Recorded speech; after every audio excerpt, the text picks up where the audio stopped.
Good morning. Good morning, family. How are you doing this morning? I hope all is well with you, family. Just right quick. When us content makers are trying to make a video, family, you don't understand how hard it is. It seems like once you start recording, all kind of distraction, noise, and just break loose, and we have to do it over and over again to get it right. But anyway, family, let me hurry before another distraction happen. Good morning, family. I am coming to you with a short topic. The Holy Spirit has laid it upon my heart to convey to you on a topic of children, family members going no contact, cutting parents off, cutting relatives off, going no contact. The first time I heard of this, family, was about maybe 9 years ago with a really good friend of mine who had raised two nephews along with her son. And from my observation, she did a darn good job raising them in a kind of strict environment, uh, sending them to school, clothing them, feeding them, caring for them, giving them the love that a brother of hers were unable to do due to drug addiction. And when they became 18, family, they decided to leave her home and venture out, which for me, 18 is not grown. You are still learning responsibilities. A lot of people, uh, when their children turn 18, get out. You're grown, you're on your own, but that's not how I perceive it, you know. I think at 18, yes, they should have a certain amount of freedom, but they still should be under your guidance, you know, with training them on responsibility in life. You know, that's another level of what they need to be taught on. But these young men decided to leave home, and from my observation, usually with boys and probably with girls, it's the opposite. It was young ladies that distracted them and pulled them away from home. And due to that, they went through all kind of turmoil circumstances that I perceive wouldn't have been necessary if they would have remained up under their aunt's roof and continued to learn from her. You know, one got a girl pregnant, one drugs, and their little life just kind of went haywire, you know. And so that's the first time that I had seen that happen, or had focus, or it was brought to my attention that that was going on in the world. And family, I shared with you that I have worked in the medical field. I have worked with mental health, mental retardation. I have worked with the elderly and the sick. And I believe that God took me on that path in order to condition me to be in the ministry at this time in my life, you know. And so down through the years, I have done a lot of observation of life and things that occur in people's life to possibly detour them from their destiny, or to be a lesson to teach them uh, things that they need to learn in order to fulfill their destiny. And so I've also been a master barber. I was a barber for 26 years. And to me, that is like being a counselor. You know, it's amazing how people would come and just sit in my chair and just open up and just be transparent and reveal circumstances, intimate things that were going on in their life. And God has taught me that that was part of my ministry. He has told me that before I got in the pulpit, that being behind that barber chair was my pulpit. And so I encountered customers. It seemed like it just started taking on a pattern, of people going through this similar circumstance in their life. And I noticed some family would just be heartbroken. It would just break them down, and they wouldn't understand why that was occurring to them in their life. And family, I must admit, I promised to you that I would always be transparent with you, right? And so I have two sons, and our relationship was tight, I thought. And so when these people was talking to me about their circumstances, sometime I would like, man, wow, what did you do to bring that on yourself? You must have did something for your children to act that way with you.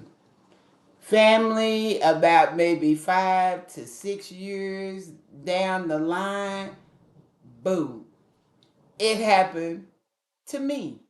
And family, me and my boys are tight, loving family, never abused, never did anything but provide, love, work my fingers to the bone, me and my husband, to make sure that they had everything that they need. Family, they never went to bed hungry, never had anything cut off, never was evicted out in the streets, never, nothing like that. And hugs and kisses and love.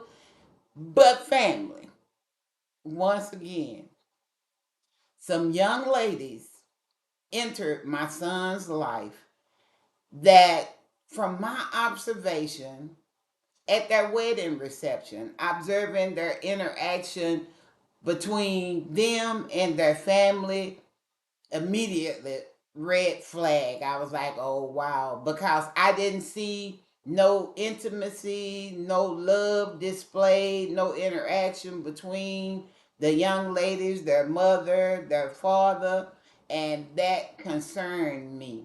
And sure enough, after about 8 months to a year of my sons being married, I could feel them pulling away. And one day it happened. They cut off contact with me. And family, let me tell you something. You talking about a heartbreaking.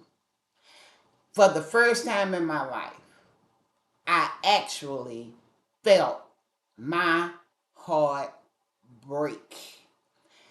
Throughout my relationships, I've never felt such a damaging, take you into a world spin encounter in my life. And family, I sit before you today to say, if it had not been for God being on my side, family, where would I be? I probably would have digressed back to the old me and hurt somebody, you know. But thank God that I was in ministry. That's another thing. I had been a minister for about a year and a half, and I saw it as a attack from the enemy to the core. He hit me below the belt, directly in my heart. And sometimes, family, I wonder, is it really the enemy, or is it God allowing this to happen in our lives to get us to a place in our walk with Him where we need to build muscles, we need to become stronger, we need to rely totally on God. Sometimes, family, we can mistakenly put people on a pedestal and make them all that. With my boys, for example, I thought, they will always be by mama's side. I can always depend on them. I know that if I need them, they will come. Boy, was I wrong. And from the position that I'm in, I concluded for myself that God needed me to put them in their proper place. Their proper place. Nobody, family, comes before God, before the Creator. And I had kind of did that with them. And so before that happened, family, there were nights that I wasn't resting. One of them is a truck driver, and he do long hauls, and I would be concerned about his safety, especially when inclement weather would occur. And the other, I was kind of okay with his circumstances.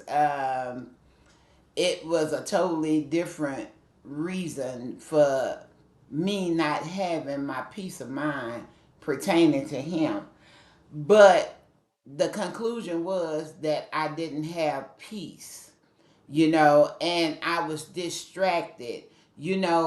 Family, when we say we have faith and we believe that God is able, then we should display a posture of peace, not worrying, not stressing, not, trying to take it into our own hands and resolve our problems.